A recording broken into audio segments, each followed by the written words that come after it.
Hi and welcome to the channel. Today I'm going to be showing you how to create this infographic in Word and save it as an image, which can be used on websites or social media. So let's open a new document. So the first thing I'm going to do is go to Insert, Shapes, click on the drop down, select the square, click and draw out a rectangle.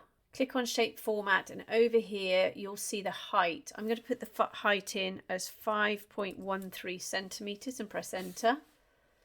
And then this will come with an outline. You can't quite see it, but all shapes will have an outline when they're inserted.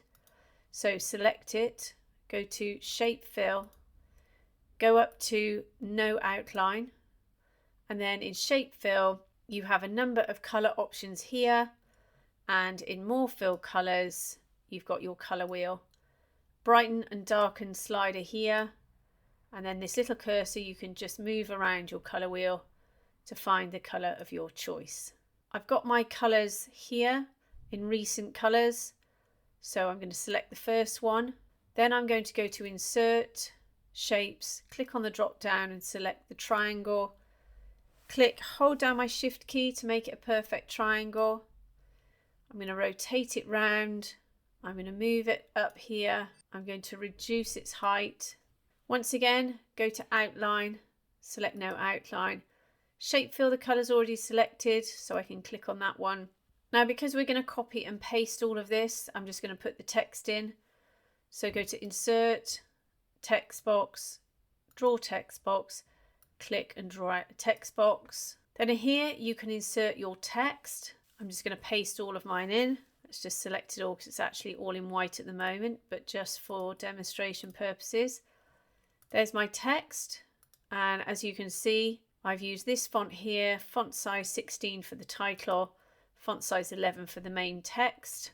And as you can see, we've got a black borderline around the outside and a white fill color. I'm going to get rid of both of those.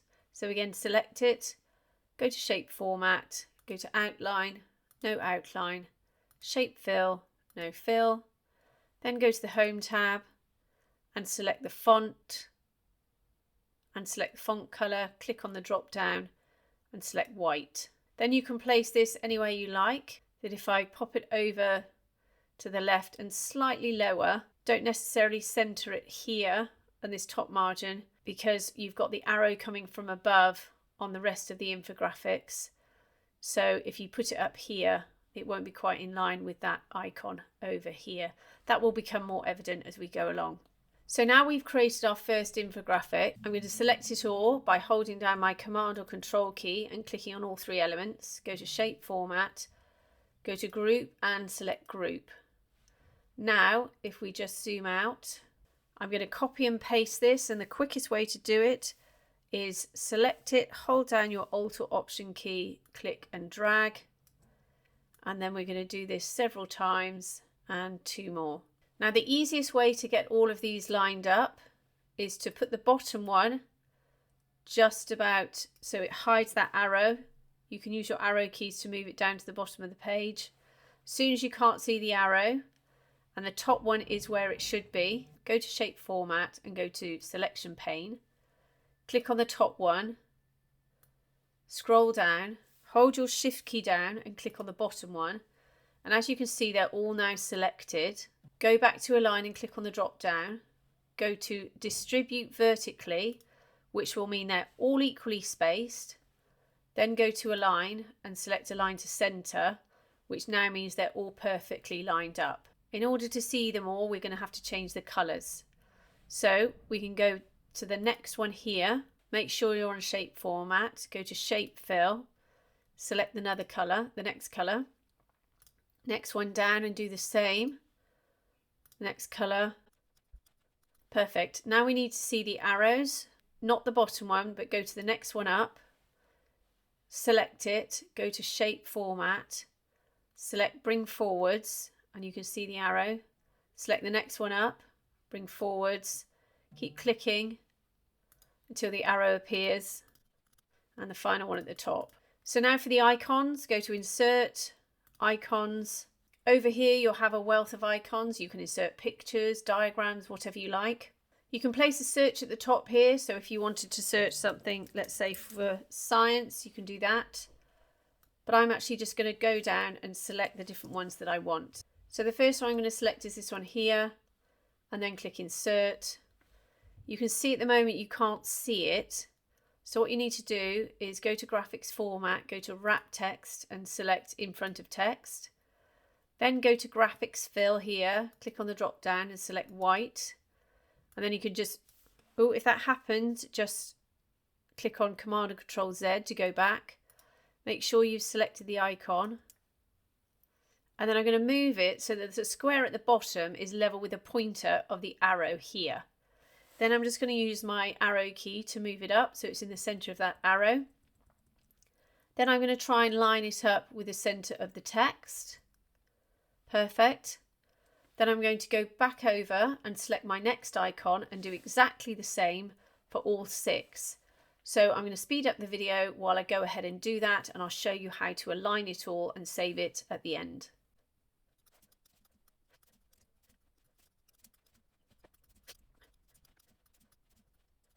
So now I've inserted all of my icons and I've lined them up to the middle. I want to line them up to the center of each other. They look like they're pretty good at the moment, but I'm going to show you anyway. So hold down your Command and Control key and select all of the icons and only the icons. Now if you're struggling to do that, select something, go to graphics format and go to selection pane. And once again we can see all of the graphics at the top here that we've just inserted. Just select the top one, hold down the shift key, select that one, and then you can see they're all selected.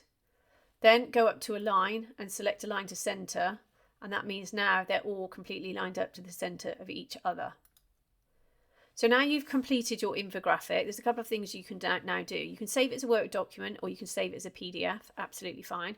Alternatively, you can save this as a picture. It doesn't always work brilliantly, so you can select the top one, scroll down, select the bottom one, go to graphics format, you can see it's all selected, go to group and then select group. So now when I move it over, you can see it's nicely lined up to the side there and the other side. So this is all now one group. So if you now right click, you can go down and select save as picture. So let's say we save this to my desktop as picture 1 and click save. And then alternatively, you can save this as a screenshot, but you need to get this cursor away at the top here. So the way to do that is to click outside of your Word document and then click back in, and you can see the cursor's gone. Then press your print screen or your screenshot keys. Now on a Mac, that's Shift Command 4. Click and drag it across your image and take a screenshot. So now if I open a new document quickly and show you the difference, go to Insert, Pictures, Picture from File. If we select the picture and click Insert, you can see that this is what's happened. We've got the arrow at the bottom, which you may or may not like. And then what we can do is pull and push it and it will act just like an image. So now that's inserted, that's exactly what you want. You can crop this if you don't want the arrow at the bottom and then resave it as a picture. The way to do that is to select it, go to picture format, crop, and then you can simply move this marker up here, press enter, and you've cropped the image. And so that works quite well. Sometimes it doesn't work quite so well because some things have moved. So let's now show you the screenshot. Go to Insert, Picture, Picture from File, Screenshot, click Insert, and here you have your screenshot and you don't have any of the problems at the bottom with the arrow. And this is exactly what it will look like. So it's completely up to you, whatever preference you have. Sometimes the save picture works, sometimes it doesn't. So I hope that's helped you today. If it has, please like and subscribe and have a great day.